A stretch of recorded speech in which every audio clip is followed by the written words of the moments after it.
When she said it, she didn't even blink. "He's moving in.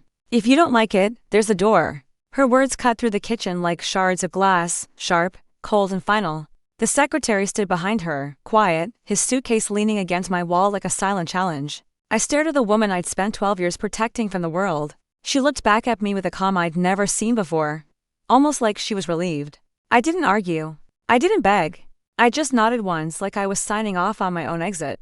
Then I packed my bags. When the door closed behind me, it wasn't anger that hit me. It was silence, a deep, humming silence that crawled under my skin and wouldn't fade, no matter how far I drove. 5 days later, her mother called. Her voice cracked through the static, trembling. "Honey, I don't know how to tell you this."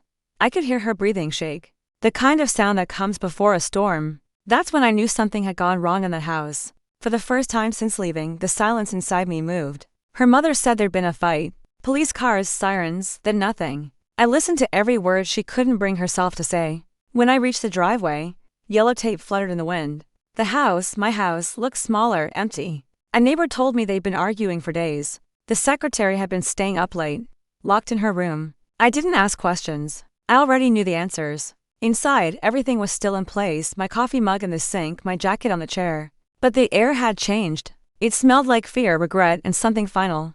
They said she was in the hospital. Overdose, the officer muttered like it was a word he'd said too many times to care. The secretary was gone. His car was found 2 states away.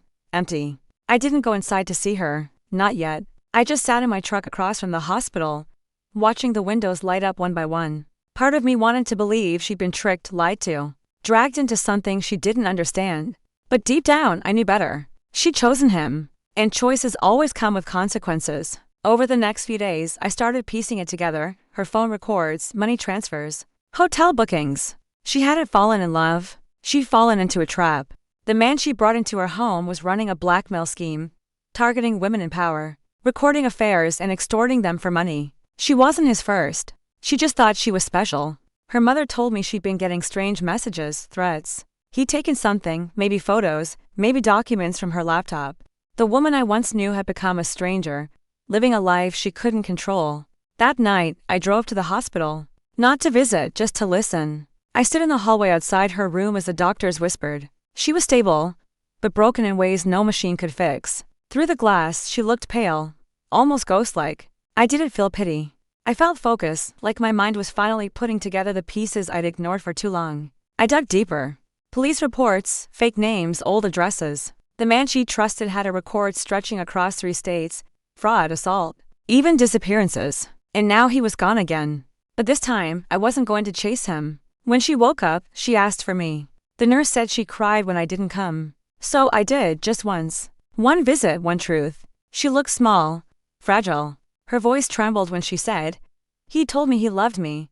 I handed her a file. Police reports, photos, bank statements, his real name, his fiancée. Her eyes widened, then dulled. "He used me," she whispered.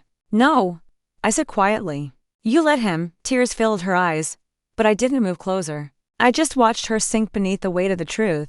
Between us, the silence was heavier than any goodbye. I didn't tell her I'd already talked to the detectives, or that her confession to her mother had been recorded, or that the cameras I'd installed before leaving had caught everything, every fight, every secret, every moment she opened that door. I turned it all in anonymously. No name, no trace. A week later, they came for her. I watched from the street as she walked out, hands cuffed, eyes forward. The porch light caught on the metal like it was shining on the end of something. No crying, no shouting. Just the sound of the door closing behind her. I sold the house a month later and moved to a small cabin 2 towns away. At night, I sit on the porch, listening to the quiet hum of nothing. People think revenge is loud, screaming, breaking, burning. But the real kind? It's silent. It's when you stop wanting them to hurt and realize they already do. She built her own cage, one lie at a time. All I did was lock the door and walk away.